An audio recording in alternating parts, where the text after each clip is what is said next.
नमस्कार, स्वागत है आपका स्वराज एक्सप्रेस में। मैं हूं आपके साथ ऋतु ज्ञानवानी। कोरोना आने के बाद पहला बजट आज आने वाला है। वित्त मंत्री निर्मला सीतारमण तीसरी बार बजट पेश करेंगे। टैक्स स्लैब में बदलाव की उम्मीद कम है, ज्यादा आमदनी वालों पर लग सकता है कोरोना का सेस। नई टैक्स व्यवस्था पर पीएफ और एलटीसी पर छूट संभव है। हेल्थ इंश्योरेंस प्रीमियम पर टैक्स छूट बढ़ सकती है, तो वहीं होम लोन पर ब्याज में अतिरिक्त छूट और 1 साल। किसान सम्मान निधि की राशि 2000 बढ़ने की उम्मीद है। बजट से आम लोगों और कारोबारी जगत दोनों को काफी उम्मीदें हैं। वर्क फ्रॉम होम से जुड़े खर्चे के कारण नौकरपेशी वाले स्टैंडर्ड डिडक्शन की सीमा 50,000 रुपए से बढ़ाई जा सकती है। सेक्शन 80D के तहत हेल्थ इंश्योरेंस प्रीमियम पर मिलने वाले टैक्स बेनिफिट को भी बढ़ाने की उम्मीद है। 80C के तहत इन्वेस्टमेंट की लिमिट 1.5 लाख रुपए करने की उम्मीद है। कोरोना की वजह से हेल्थ केयर पर खर्च दोगुना हो सकता है। कृषि कर्ज का लक्ष्य 19 लाख करोड़ हो सकता है। इकोनॉमी में मांग बढ़ाने के लिए किफायती घर खरीदने पर इंसेंटिव दिया जा सकता है। छात्रों को मुफ्त स्मार्टफोन और टैबलेट। प्रवासी मजदूरों के लिए स्कीम भी आ सकती है। आत्मनिर्भर भारत के लिए बढ़ सकती है इंपोर्ट ड्यूटी।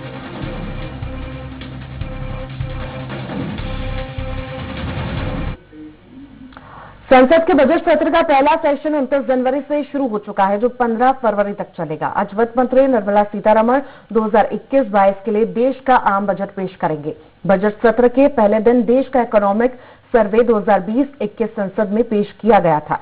सर्वे में वित्त वर्ष 2022 में भारत का रियल ग्रॉस डोमेस्टिक प्रोडक्ट यानी जीडीपी ग्रोथ 11% रहने का अनुमान लगाया गया है।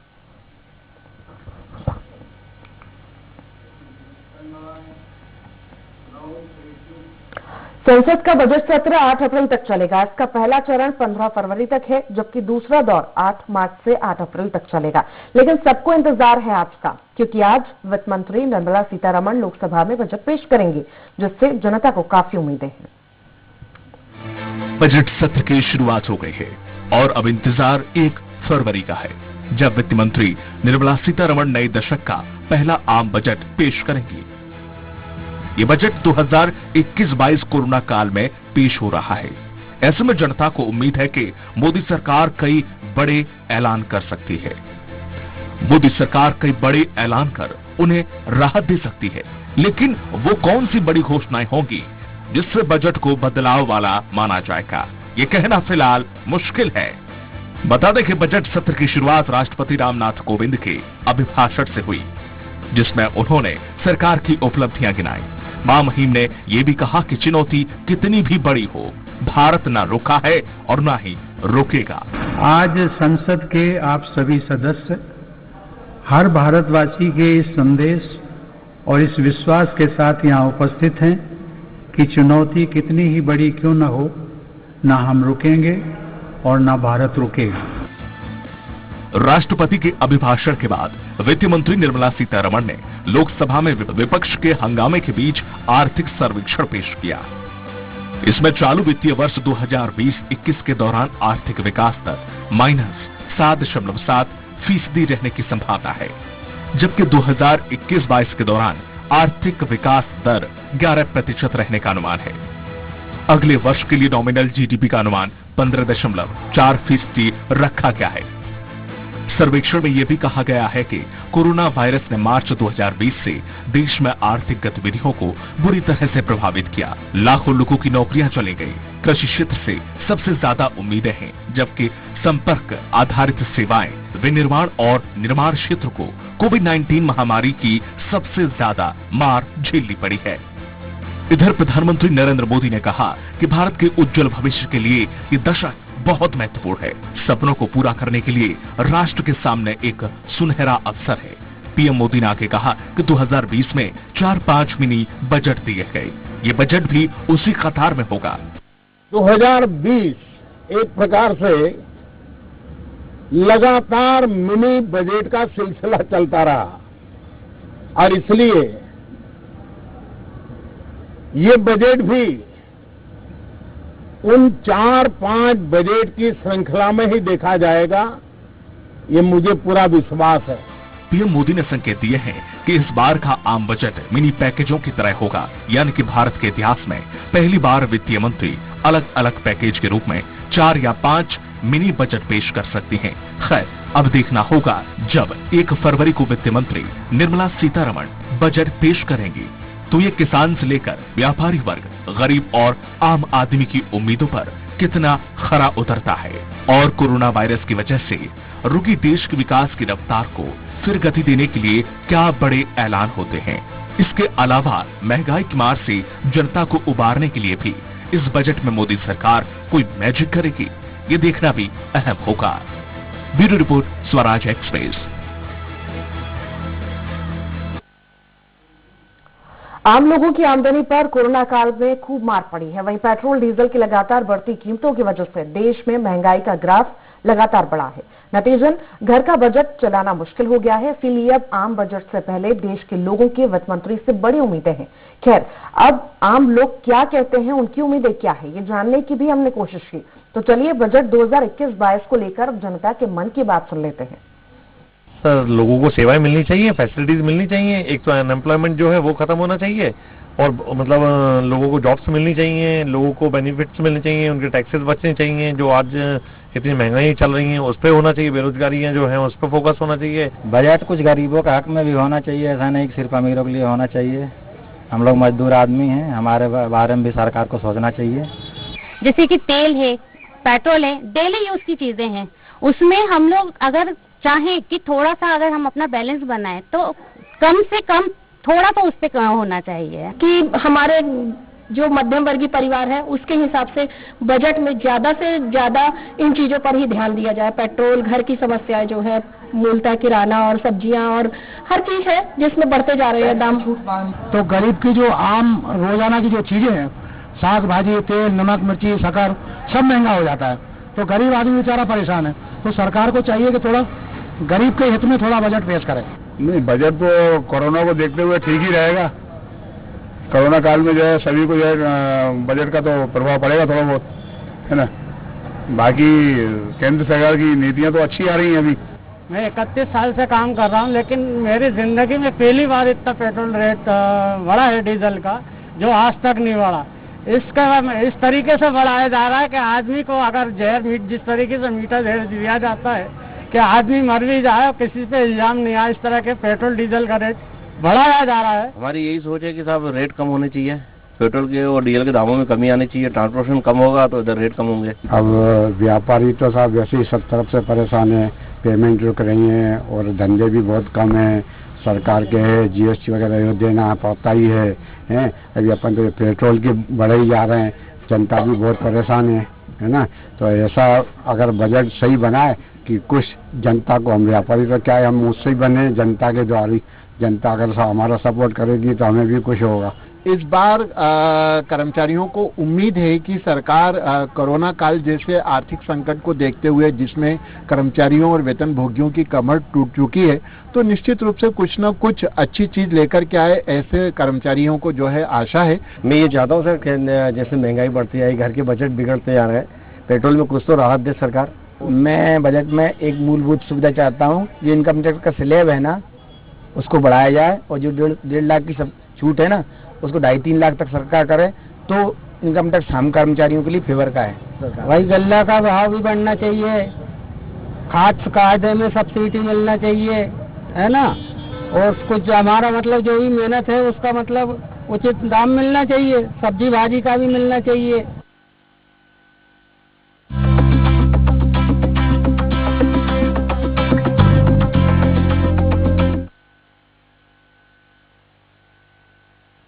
तो बजट पर स्वराज एक्सप्रेस स्पेशल खबर आपको दिखा रहा है। देश के बजट पर पल पल की खबर, अपडेट्स आपको देते रहेंगे। क्या है वित्त मंत्री के बजट में खास, सारी अपडेट्स आप तक पहुंचाते रहेंगे। बजट में मध्य प्रदेश को क्या मिलेगा, इसके बारे में भी पूरी जानकारी स्वराज एक्सप्रेस आपको बताएगा। जारी है स्वराज एक्सप्रेस की मैराथन कवरेज।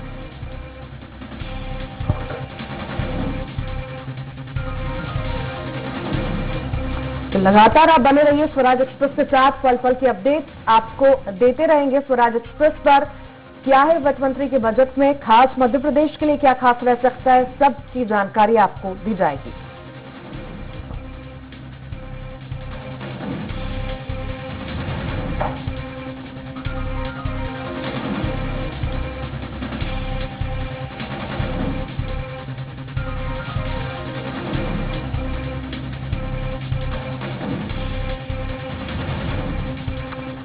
तो आज बजट पेश होने जा रहा है। आपको बता दें 11 बजे जो है निर्मला सीतारमण वित्त मंत्री हैं, वो बजट पेश करेंगी। कई उम्मीदें मध्य प्रदेश को, पूरे देश को इस बजट से हैं और इसी पर अधिक जानकारी के लिए अतुल शर्मा हमारे साथ लाइव जुड़ गए हैं। अतुल, कोरोना काल के बाद आज ये पहला बजट है और निर्मला सीतारमण का तीसरा बजट। कई उम्मीदें लोगों को इससे हैं, कारोबारी हो या आम लोग हो, सभी को इससे उम्मीदें हैं और हो भी क्यों ना, क्योंकि 18 दिसंबर को हमने सुना था निर्मला सीतारमण ने कहा था कि 100 साल में ऐसा बजट नहीं देखा होगा। तो क्या उम्मीदें मध्य प्रदेश की जनता को हैं इस बार? देखिए बिल्कुल ऋतु, ये जो बजट आ रहा है ये उम्मीदों का बजट है। हम उम्मीदों का बजट इसलिए भी कह रहे हैं क्योंकि जिस तरीके से पूरा देश पिछले 9 महीने से कोरोना काल से जूझ रहा है और उसमें आर्थिक स्थिति जो है सभी तबके की, यानी हम गरीब तबके से शुरू करें तो जो है निम्न मध्यम वर्गीय तमाम जो तबके हैं उनकी आर्थिक स्थिति गड़बड़ा गई थी और इसी को लेकर अब आज जो बजट आ रहा है तो कहीं ना कहीं तमाम जो वर्ग है उसमें उम्मीद जग चुकी है कि कहीं ना कहीं केंद्र सरकार से हमें राहत मिल सकती है। हालांकि ये बजट जो है सुबह 11 बजे वित्त मंत्री निर्मला सीतारमण पेश करेंगे और सबसे महत्वपूर्ण ये है कि आजादी के 70 साल बाद भी जो पहली दफा ये जो बजट आ रहा है ऋतु, ये पेपरलेस रहेगा, यानी कि एक सॉफ्ट कॉपी रखी जाएगी क्योंकि जिस तरीके से कोविड का प्रकोप अभी भी पूरे देश में चल रहा है तो केंद्र सरकार ने ये निर्णय लिया था कि इस बार का जो बजट है वो पेपरलेस रहेगा।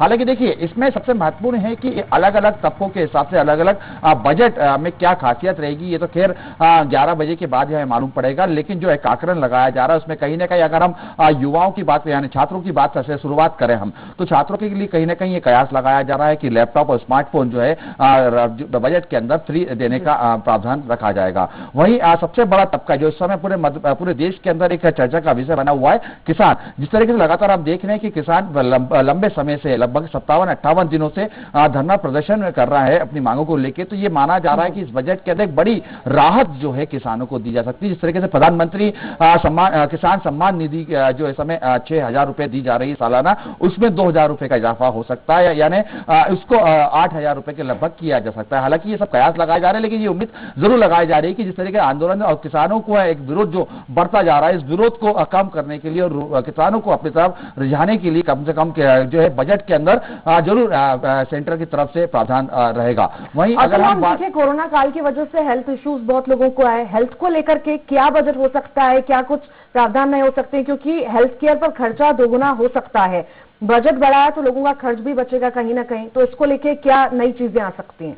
देखिए तो हेल्थ को लेकर हम दो चीज हम अपने दर्शकों को बताना चाहेंगे। एक सबसे महत्वपूर्ण है कि कोरोना काल में जिस तरीके से लोगों ने हेल्थ इंश्योरेंस करवाया, लगातार जिस तरीके हमने देखा पिछले अगर हम एक दशक की बात करें तो इसमें जो बीता साल है यानी 2020 में जनवरी से लेकर अगर हम दिसंबर की बात करें तो बड़े पैमाने पर लोगों ने इंश्योरेंस जो है करवाया हेल्थ को लेकर। इसी में यह माना जा रहा है कि जो प्रीमियम है वो प्रीमियम कम करी जाएगी, लोगों को राहत देने की बात की जाएगी। वही अगर हम देखें तो मध्य प्रदेश सहित पूरे देश के अंदर कोरोना को लेकर लगातार लड़ाई जा रही है। ये लड़ाई भी कहीं ना कहीं आर्थिक तौर से जो है काफी मजबूती के साथ लड़ी जा रही है, क्योंकि हमने देखा कि पूरे देश में अंदर कोविड सेंटर बनाए गए, वैक्सीनेशन के लिए लगातार काम किया गया, अब वैक्सीनेशन प्रक्रिया चल रही है, कोविड का इलाज फ्री में दिया गया। तो ये तमाम जो चीजें थी कहीं ना कहीं इससे आर्थिक तौर पर राष्ट्रीय जो सरकार है उनने उसको काफी भारी पड़ी। तो लेकिन कहीं ना कहीं अब ये माना जा रहा है कि हेल्थ को लेकर, हेल्थ केयर को लेकर इस बार का जो बजट है पिछले बार की अपेक्षा बढ़ाया जा सकता है, लगभग 1.5 गुना तक बढ़ाया जा सकता है। हालांकि देखिए दूसरी तरफ अगर हम देखें तो महंगाई को लेकर लगातार सबसे महत्वपूर्ण जो बात है ऋतु, देखिए अगर हमने अलग अलग लोगों से बात करी और समझने की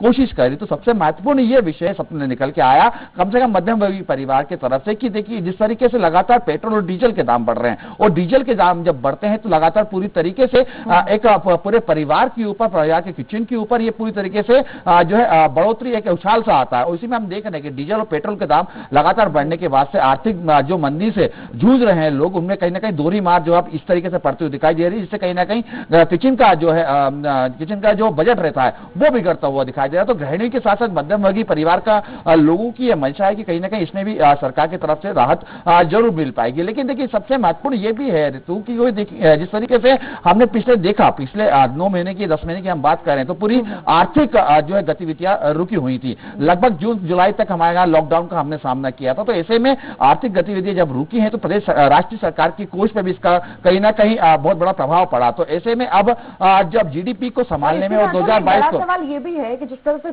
कोरोना काल कहीं ना कहीं हम देख रहे हैं एंडिंग पे आ रहा है और अब किसानों का आंदोलन भी देख रहे हैं, तो इसके बीच में किस तरह से क्या लगता है बजट किस तरह से यहाँ पर बदलाव हो सकता है, क्योंकि नए दशक की शुरुआत की भी बात अभी प्रधानमंत्री नरेंद्र मोदी ने की थी।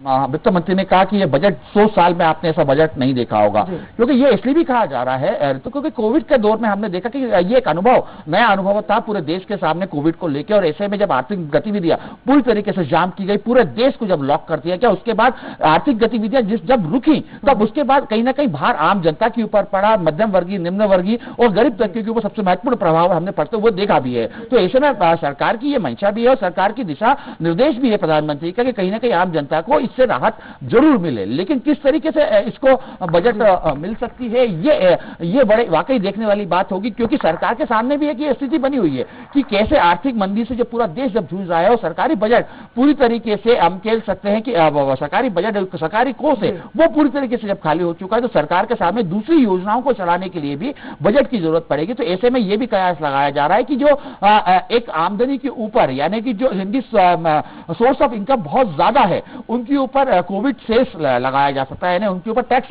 कोविड का लिया जा सकता है, जिसमें कहीं जो उस सेस से कहीं ना कहीं मध्यम वर्गीय, निम्न वर्गीय और गरीब तबके के परिवार को उससे राहत मिलने की उम्मीद जरूर जताई जा रही है फिलहाल। लेकिन ये जरूर दिलचस्प रहेगा कि किस तरीके का ये बजट आ रहा है, क्योंकि देखिए बजट के अंदर लोगों की उम्मीद जरूर जुड़ती है, और कम से कम अब जब मोदी सरकार केंद्र में है और ऐसे में जब लगातार लोगों का जो कह सकते हैं कि मन या कह सकते हैं कि खिंचाव जो है मोदी की तरफ है, प्रधानमंत्री मोदी की तरफ है, तो कहीं ना कहीं काफी उम्मीदें जो बढ़ जाती है। और ये उम्मीद हमने देखा सबसे ज्यादा परेशानी हुई तो प्रवासी मजदूरों को हुई, सबसे ज्यादा परेशान हुए, तकलीफें हुई, कई सारे मजदूरों की जान चली गई, तो उनके लिए कोई नई स्कीम आ सकती है?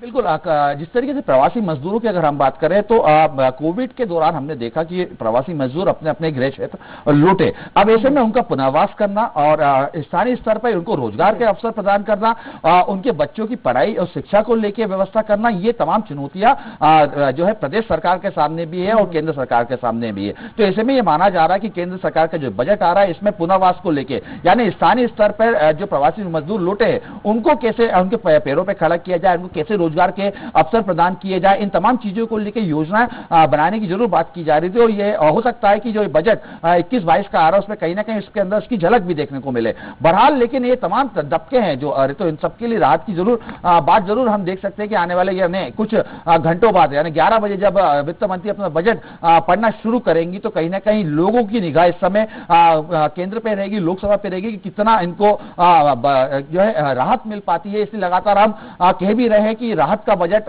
इसलिए हम कह रहे हैं क्योंकि लोगों को कितनी राहत इन तक पहुंच पाती है और केंद्र सरकार का ये जो पूरा अध्ययन जो किया गया है बजट को लेकर कितना कारगर सिद्ध होता है और कितने लोगों को ये भाता है, ये वाकई दिलचस्प होगा देखना, क्योंकि पूरी निगाह इस समय लोगों की इस समय बजट पे टिकी हुई है। ऋतु जी, हम देखें नए शतक की अगर हम बात करें तो कहीं ना कहीं पेट्रोल भी नए शतक तो आएगा ही आएगा, पर पेट्रोल जो शतक पार कर रहा है उसमें कोई बदलाव हो सकते हैं, उसमें कोई राहत मिल सकती है?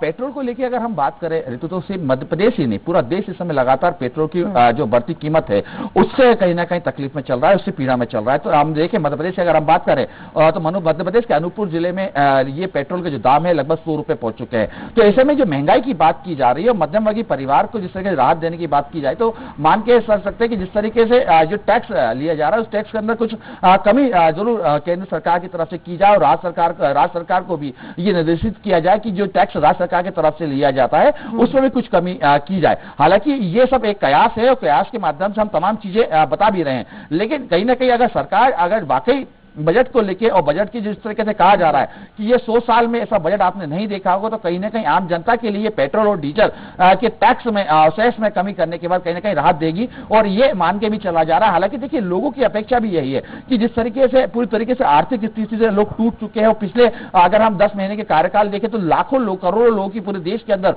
नौकरी जा चुकी है, तो उनका पुनर्वास कैसे किया जाए, उनको रोजगार के अवसर कैसे पैदा किए जाए। तो कई ऐसे हम लोगों ने लोगों से मुलाकात भी करी और स्वराज एक्सप्रेस ने ये जीरो ग्राउंड पर जाके अध्ययन भी किया, लोगों से मुलाकात भी की कि ऐसे कई ऐसे परिवार हैं कि जिस परिवार के अंदर एक कमाने वाला है और 4 खाने वाले हैं, लेकिन कोविड की वजह से उसकी नौकरी चली गई और कहीं ना कहीं उसका पूरा परिवार यानी एक नहीं पूरे 5 लोग उससे प्रभावित हुए, तो ऐसे कई परिवार हैं। तो ऐसे में केंद्र सरकार किस तरीके से उनको राहत देता है और किस तरीके से उनको पुनर्वास करता है, ये वाकई दिलचस्प होगा, क्योंकि पूरी बड़ी एक योजना के तहत काम किया जा रहा है और केंद्र सरकार में लगातार हम देख भी रहे हैं। प्रधानमंत्री नरेंद्र मोदी की अगर हमने देखा भी, कई बार हमने मन की बात भी सुनी, लगातार मंचों से भी बात की, जनता से संबोधन भी किया, इसमें तमाम चीजों में ये बात रही कि जो समाज की आखिरी कड़ी का जो व्यक्ति है वहां तक राहत पहुंचे, ये सरकार की मंशा है। और ये राहत जो है कहीं ना कहीं बजट के रास्ते से होते हुए गुजरती है और ऐसे में ही अब बजट में सबकी निगाह टिकी हुई है। कम से कम मध्य प्रदेश की बात करें अभी तो अभी कुछ ही दिन पहले शिवराज सिंह चौहान प्रधानमंत्री नरेंद्र मोदी से मिलने पहुंचे थे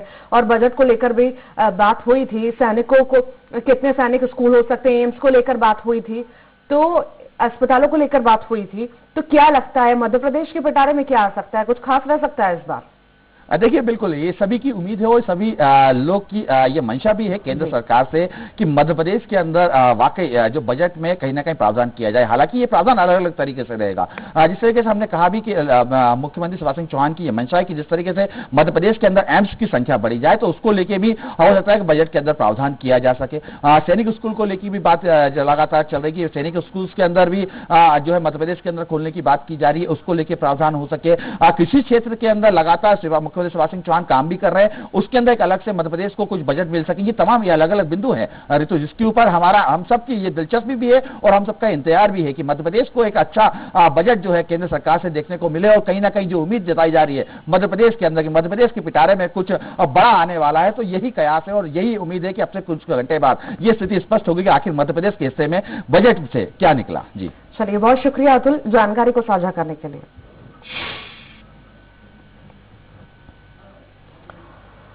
तो लगातार हम आपको अपडेट्स देते रहेंगे। आज जो है बजट पेश होने जा रहा है, 11 बजे बजट पेश होगा। आपको लगातार स्वराज एक्सप्रेस पल पल की जानकारी देता रहेगा कि क्या कुछ बदलाव और क्या कुछ मध्य प्रदेश के पिटारे में आने वाला है। तो देश के बजट पर हमारी पल पल की खबर आप देखिए स्वराज एक्सप्रेस पर। क्या है वित्त मंत्री के बजट में खास, ये सब आपको बताएंगे। मध्य प्रदेश के पिटारे में क्या आएगा खास, इसके बारे में जानकारी आपको लगातार देते रहेंगे हम।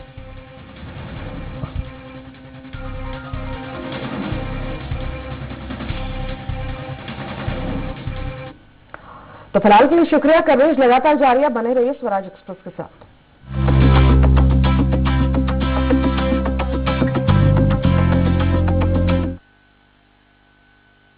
सब कुछ आजमाया